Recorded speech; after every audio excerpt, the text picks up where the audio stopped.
much as I thought I could plan a podcast, that is not going to happen. I do not have the mindset to sit here.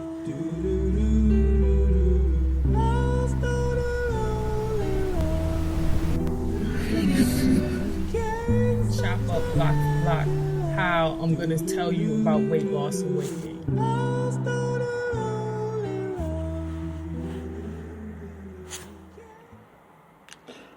Welcome to Early in the AM with Isha. The time is 11:05 p.m. on this Sunday, December 11th, 2021. And prayers for everyone that's going through what I saw was the window of Jupiter tearing up a small town in Kentucky. I've never seen something so violent since I learned that Jupiter has tornadoes that with wind speeds of 1,300 miles an hour. Only something that powerful must have an origin somewhere outside of this world. I've never seen anything that destructive in my entire life. But welcome to Speak Up For. And this particular podcast is going to be about misfortune. And I'm going to speak on my own misfortune, which was not by chance or circumstance, but it was in a slight of backsliding, in a backward sort of way. I may have stated above all things in my soul, in my spirit, and in my progression forward that love is greater than all things. That love is the healthier way. Now, keeping in context, the type of dedication and promise and expectation that love has for people who quote such things at certain times in their life, and certain struggles in their life. I'm one who thought that since I've been caught out on this whim of promiscuity and not being safe, I'm going to have to pick a side. I'm scared to death of prostitution. Not that I'm scared to death to have someone have a hand over my life that's not greater than all of mankind. And in being so naive to the fact that I'm kind of whimming on this decision, I said it anyway. And then I stuck to it because in choosing love over all things, you get to scream out nonsense in any context. You get to be about whatever you feel is more powerful than the people who crawl on their hands and knees to make a living. And for some reason in my early 20s, I thought that was weak. I thought that was weakness. But I didn't have the strength to express such feelings. You don't have any type of feelings when you're already on your hands and knees about other things in your life, if you're caught underneath the whim of other people. And so, misfortune, which brings, turning the tables again, it brings us back to what's going on in Kentucky and Tennessee. And I've said this for years, even though I never really put it on tape, that we've known the weather patterns on the earth for as long as humanity is alive. And for the life of me, I don't understand how we haven't started preparations for the long haul for this. There's just certain states in the United States where living quarters have to be primarily underground, with at least one level above ground. You know what I mean? There's just certain things where the basements in states like Tennessee and Kentucky and the Midwest, where they have these type of tornado season or hurricane seasons, it's just natural to have a 2-level basement beneath your house. I don't understand how that hasn't caught on like in the past 40, 50 years when all these, advances in technology. Why isn't these bunkers the basis of human existence in the Midwest? It's just something, okay, we know the earth is going to do this. We've been on this term how many times? Why aren't we doing this? It just should be common science. I mean, people just, I don't understand how it's not happening that way. It kind of tears me apart when these people are just They're holding on to their land because that's what they have. That's what they know. It's like me living on the East Coast in Connecticut. That's just what I know. I know Connecticut. I know how Connecticut moves. But if I know Connecticut is just not the state to live in, if you're trying to be an entrepreneur, if you're trying to pursue a certain way of living, I should try to make provisions to move to a place that suits my needs. But for a lot of people, Connecticut is the only option. There's nowhere else to go. It kind of fits between a certain type of livelihood and then a certain suburban livelihood, but it's mad expensive to live here. I'm sure it's not as expensive to live in the Midwest. So building these kind of underground bunkers when tornadoes hits would probably be a lot cheaper. It's a lot safer. You can build these things out of those storage bunkers that they load on the cargo ships, the cargo bunkers. You could take like 4 of those and make not a tiny house underground. And then just have like a top layer, it's like one floor. There's a small area where you could have maybe a living room, something where if it blows away, you're not missing anything. Like you could run down the basement, close the door, and you have enough to stay down there for at least a good 36 hours before you have to come back above ground. I mean, that's just for safety reasons. Anyway, I was thinking about that. I was thinking also about dying and how I became this person that speaks so meekly and talks about philosophy, and in digging deeper into my own misfortune, I realized that in my personhood, in my personal touches are tainted by very underhanded demons that I never fully addressed. Never ever in my life have I ever had to stand up and say I've been held accountable for this.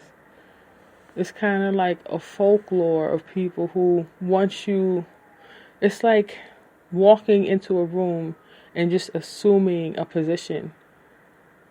You don't know why you've been following this track. It's kind of like an inherent behavior and you're following it and you're doing it. And you don't want to blame it on slavery or things of the past or you've been treated this way so now you've inherited. I'm sure it has something to do with it, but when it came to my situation, I didn't know the tougher intimate details to address the situation.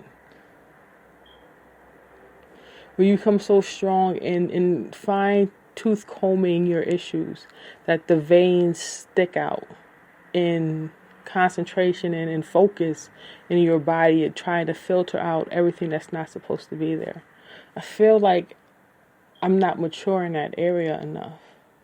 Like I know how to suffer. I can suffer till the cows come home. There's almost an enjoyment there, but I know that's there not for mischief, for any type of malice behavior, but I know how pain travels through my body. And I know there's certain places in me that have to be in tickle mode, that have to be almost on laughing gas. Because if the pain hits it at a certain angle, it can be almost paralyzing. But if I laugh it off, I'll go numb for a little while and then the pain just goes away. And I've learned how to I've taught myself to do this. It took me years to do this. Years of being so much in pain that I either passed out or I just started laughing. I immediately turned on something funny or I thought about something funny and my whole entire body would break out in convulsions and laughter. And then it seemed like the pain areas would numb up and I would feel like this hollow numb in my body, and then I would just relax after all the laughing was done, like after I changed my mind to a sense. I'm trying to find the healthiest way to say that I've chosen. It's like rushing in hard overhead, rushing in to an area that I'm not so sure where I am. I'm just trying to build a corner, trying to build an audience here. I don't know how to pull you in. I don't know how to become my commercial value in this. I have to be about something more or less, more than the details that I'm giving you. Because I haven't really told you anything. If you had to break me down from my other episodes, I have issues in the past. Around what age I'm in, I was promiscuous, that I kind of ran from that behavior, and now I'm just trying to pick up the pieces of my life. And then the pieces that I just let go of, I decided to walk around with missing pieces and to be seen in with the pieces missing, not all together, but presentable, but just not so presentable where it's a beacon of light. It's a dull light, but it's shining nonetheless. I just want to introduce you to who I am. My name is Isha, and I'm missing. What I need to tell you is missing. And me repeating what I've been through, it's not getting to the right ears, and the right behavior isn't corresponding, and I'm just in a premature debt about my past behavior.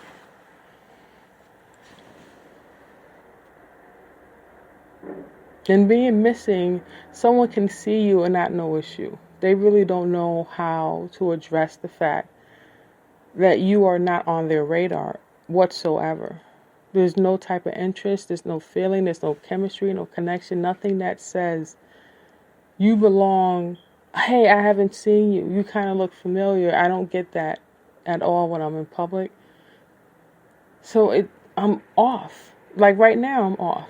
I feel like I'm possessed by some type of bullshit. Like I don't know how to push past this aloofness. Like I'm trying to be smart about something so hood and so basic. I lost a battle in the street and I ran from the responsibility. And even in saying that, that's not the right connection either. And then I find myself pulling plugs out and try to put them in different outlets to see what works. So I'll end up saying the same thing like 5 or 6 times before, that makes sense in my brain, or that may create something where I can go from. How do I start? I start from childhood. Lost my father to suicide when I was 7 or 8 years old. My mom worked part-time to take care of my brother and I. We lived off of Social Security because my father was in the military and he had a great job as a welder with General Electric before he died. I grew up, I had a stepdad for about a decade, and then him and my mom separated. I did awesome in school, no trouble. I mean, I got bullied a little bit. I wasn't much of a fighter. When I got to high school, I excelled academically and in sports. I played 3 varsity sports for 3 years out of the 4 years I was in high school. I got a couple of scholarship offers.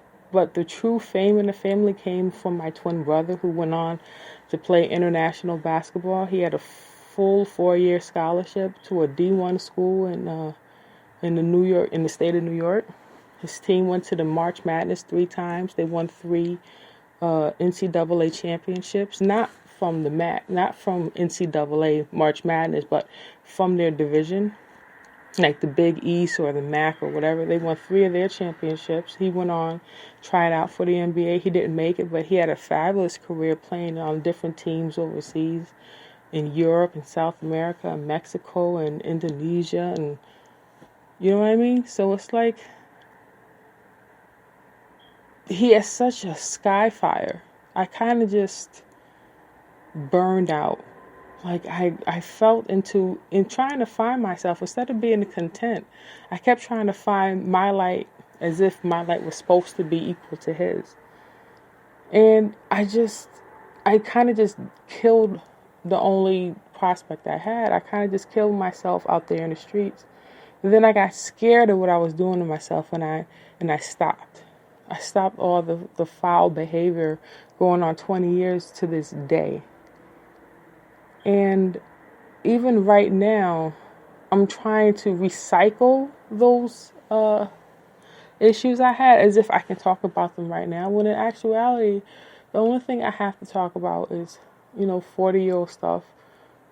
What I do now is I'm unemployed now because of COVID, but I also am a caretaker for my mother. I'm her caretaker, but I don't get paid for it.